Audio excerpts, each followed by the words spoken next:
안녕하세요. 영화 저널리스트 김현민입니다. 저희는 3월 8일 세계 여성의 날을 맞이해서 작년 여름에 개봉했던 영화죠.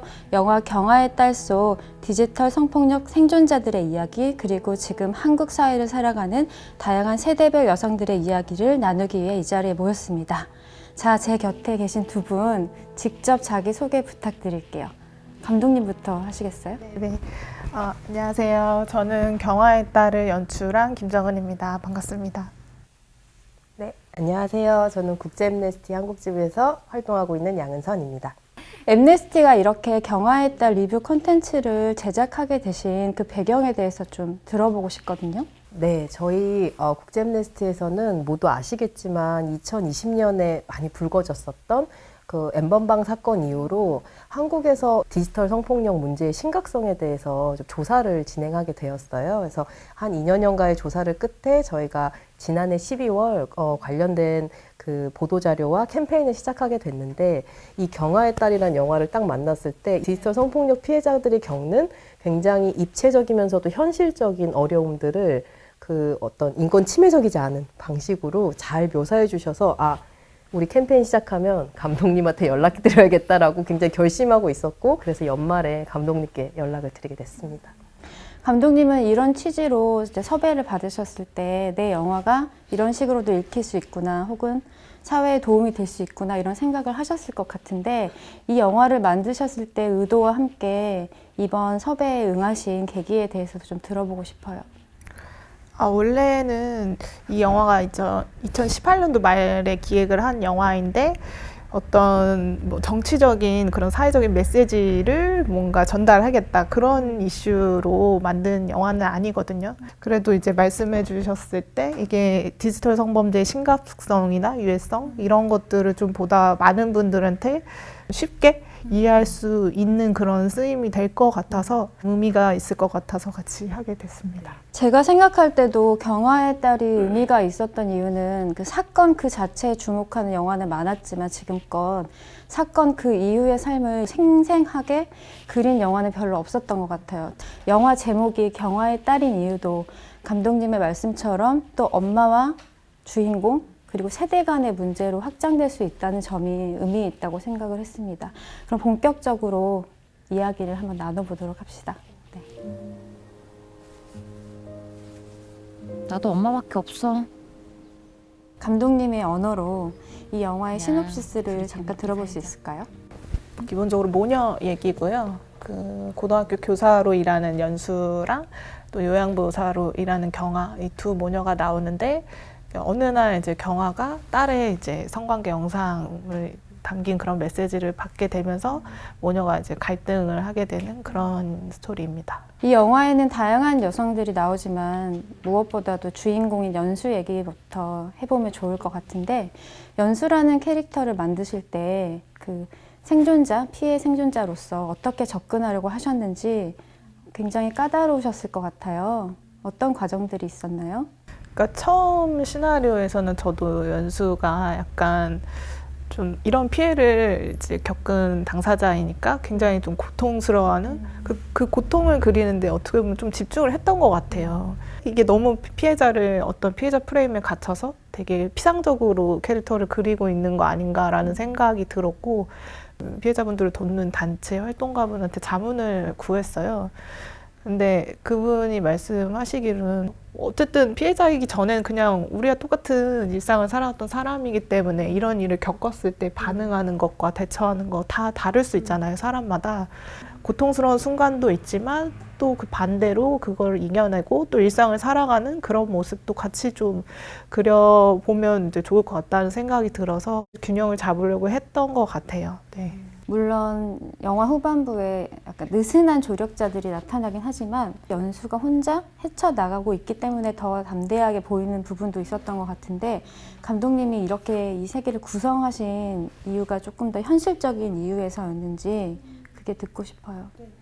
아무래도 이거는 일반 그냥 성폭력 범죄와는 좀 다르게 이러한 영상이 계속 인터넷상에 남아 있잖아요. 그래서 쉽게 그 뭐 지인이든 친구든 가족이든 누군가한테 도움을 청하기 좀 쉽지 않은 것 같아요. 누군가한테 연수가 이제 얘기를 하는 순간 혹시나 저 사람이 그 영상을 찾아보지 않을까, 그리고 나를 비난하지 않을까, 이러한 이제 공포 때문에 선뜻 누구에게도 도움을 청하지 못하는 그런 부분이 사실 현실적으로 맞다고 생각이 들어서 영화에도 그렇게 좀 그려졌던 것 같아요. 그 유포 범죄라는 것 자체가 이런 일을 겪었대라는 것만으로도 검색할 수 있는 환경이 지금 너무 잘 조성되어 있기 때문에 생존자가 이 사실을 알리는 것만으로도 이거 자체가 스스로가 하는 유포가 될 수 있다라는 공포가 아주 실제하는 것 같아요. 그렇죠. 사실 동의하고 안 하고보다는 이거를 유포한 게 굉장히 나쁜 짓이잖아요. 근데 그 피해자들이 가장 많이 죄책감을 느끼는 게, 아, 내가 찍는 걸 왜 몰랐을까? 혹은 만약에 동의를 했다면 내가 왜 동의를 했을까? 그 부분에서 본인이 피해자임에도 자기 탓을 하게 되는 그런 죄책감이 많이 발생한다고 하더라고요. 너 그거 찍는 거 알았어 몰랐어?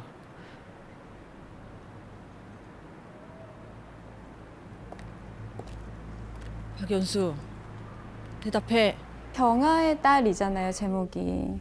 그만큼 경아라는 인물도 중요한 영화인 거잖아요. 그래서 경아 얘기를 안 해볼 수가 없는데, 경아라는 인물을 설정하실 때 어떤 지점을 중점을 두셨는지 들어보고 싶어요. 구시대적인 그런 가치관을 아마도 윗세대로부터 물려받아서 굉장히 헌신적으로 가정을 위해서 살아왔던 여성이고, 또 한편으로 좀 중후반부로 가면서 경아도 이러한 좀 상처들이 있고, 그런 경아를 조금은 안타깝게, 그러니까 애처롭게 좀 봐주셨으면 하는 바람으로 만들긴 했던 것 같아요. 그 캐릭터 자체를. 최초로 이 유포물을 보게 된 수신자를 이제 엄마로, 경아로 설정을 하셨는데, 그 공포는 이제 딸이라면 누구나 공감하면 공포였을 것 같거든요. 네. 생존자들을 보면 제일 하는 얘기, 비슷한 얘기들의 하나가 가족이 몰랐으면 좋겠다 라는 얘기를 제일 많이 하고, 엄마가 그걸 받았다는 게 저 너무 헉 이랬었어요. 그러니까 가장 꾸고 싶지 않은 악몽 같은 정말 거죠. 아우 저거 네. 아우 막 약간 이런 느낌으로 그런 고통과 공포가 있었는데, 저는 아까 그 감독님 말씀에 더해서 좀 놀랍다라고 봤던 건 엄마가 비난하고 멈추지는 않았던 것 같아요. 비난하고 아무것도 안 한 건 아니었던 것 같아요. 그 전 남자친구, 유포했었던 범죄자, 이 사람의 가족들을 찾아가서 문제 제기하기도 하고, 그 다음에 뭐 핸드폰 판매점 같은 데 가서 그 발신인을 찾으려고 되게 노력한다던가, 저는 되게 용기 있는 행동이었다고 생각하거든요. 그리고 또 관객들이 헤아릴 수 있도록 그 경아라는 인물의 전사를 군데군데 또 배치해 주셨잖아요. 그 또 다른 피해자로서의 경아의 얼굴을 봤기 때문에 마냥 거부할 수만은 없는 인물이었던 것 같고요. 그럼에도 불구하고 딸이 그런 일을 당했을 때 너무나 안타깝고 속상하고 화가 나는 마음에 뱉었던 그런 언어들은 분명한 명백한 폭력이었다고 생각하고, 아무리 차후에 다가가려는 노력을 하고 문제를 해결하는 노력을 같이 했다고 해도 그 상처는 있을 거라고 생각해요, 딸에게. 결말 부분에서도 시원하게 이 관계를 해소시키거나 봉합하지 않은 채로 약간 거리를 둔 채 끝나는 그 감각이 되게 좋았던 것 같아요.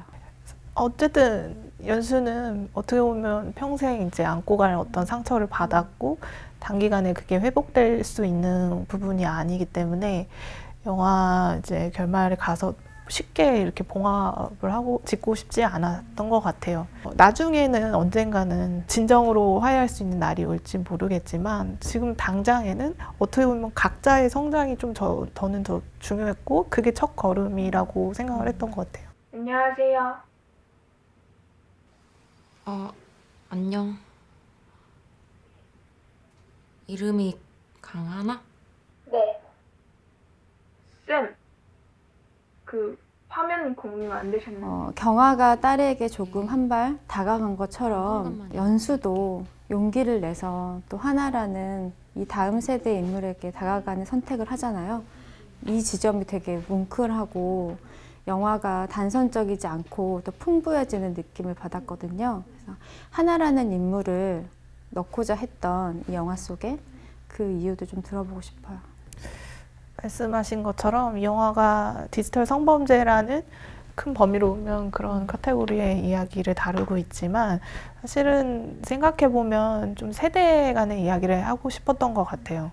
연수는 좀 더 좋은 어른으로서 좋은 가치관을 물려줄 수 있는 그런 인물이었으면 좋겠다라는 생각이 들어서 이 영화가 모녀의 이야기가 사실 초중반까지는 흘러가다가 중후반부에 하나라는 인물을 이제 넣어서 그 두 사람이 연대하고 교감하는 그런 걸 통해서 좀 그래도 조금은 희망적인 어떤 것으로 나아가는 그런 모습들을 또 보여주고 싶었던 것 같아요. 두 인물이 어쨌든 온라인상에서 만났던 인물이잖아요. 근데 결국에는 대면하게 되는 게 좀 중요했고 그리고 나누는 이야기가 어떻게 보면 이제 여성으로서 한 번쯤 다 고민했을 만한 그런 첫 성관계에 대한 이야기 그런 것들을 허심탄회하게 나누면서 어떻게 보면 서로가 조금 위로를 받고 연수도 말하면서 위로받는 그런 순간을 좀 만들고 싶었던 것 같아요. 네. 디지털 성폭력 근절 캠페인을 진행하고 있는 입장에서 이제 엠네스티가 주목하는 장면이 있다면 어떤 장면일까요? 구글에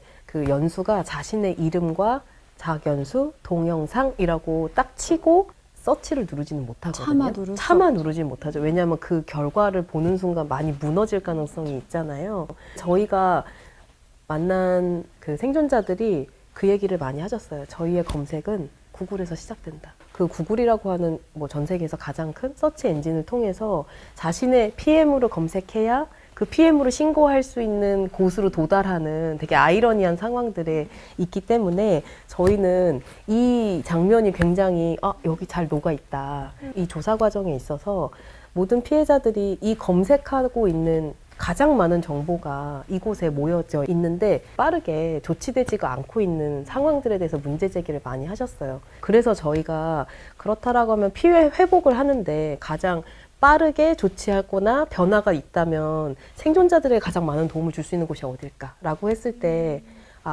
온라인 플랫폼을 운영하는 기업의 책임을 다르게 보기 시작했을 때 변화가 크게 일어날 수 있겠다라고 생각을 했거든요. 그렇기 때문에 저희는 적어도 박연수라는 생존자가 요구한 특정한 이미지, 링크, 썸네일 등은 빠르게 조치되거나 삭제돼서 그 박연수 동영상이라는 걸 검색돼도 그 내용이 담기지 않아야 되는 아주 현실적인 아주 가까운 미래를 요구하고 있습니다. 아마 여러분들이 이 영상을 보실 때쯤이면 구글 온라인 성폭력 생존자를 보호하라 탄원이 한참 진행 중일 것 같은데요. 아래 링크로 저희가 댓글에 고정해 놓을 테니까 많이 들어오셔서 탄원서 써주시면 좋겠습니다. 상반기까지는 이것들을 모아서 그 타깃인 구글에게 미팅을 요청한다고 하니까요. 여러분들의 적극적인 관심과 힘이 필요합니다. 오늘 이 영상을 보시고 즐거우셨다면, 유익하셨다면 꼭 공유해 주시길 바라고요. 마지막으로 두 분께도 한 말씀 듣고 끝낼까요? 또 오랜만에 경화의 딸에 대해서 이야기 나누고 또 이런 의미 있는 캠페인에 또 참여하게 돼서 굉장히 뜻깊은 시간이었고요. 많은 분들이 또 관심과 지지를 좀 표명해 주셨으면 감사하겠습니다. 네, 저도 그 디지털 성폭력이라는 굉장히 추상적인 저희한테 와닿지 않는 것으로 인식될 수 있는 이 활동을 하면서 경화의 딸 덕분에 조금 더 사람들에게 다가갈 수 있는 캠페인이 됐었던 것 같아요. 그래서 감독님께 너무 감사드리고 네이버와 왓챠에서 다시 보실 수 있으니 꼭 보시고 캠페인에도 참여해 주셨으면 좋겠습니다. 시청해주신 여러분, 캠페인 지지자 여러분 모두 감사드리면서 그럼 우리는 길에서 또 온라인에서 다시 만나요.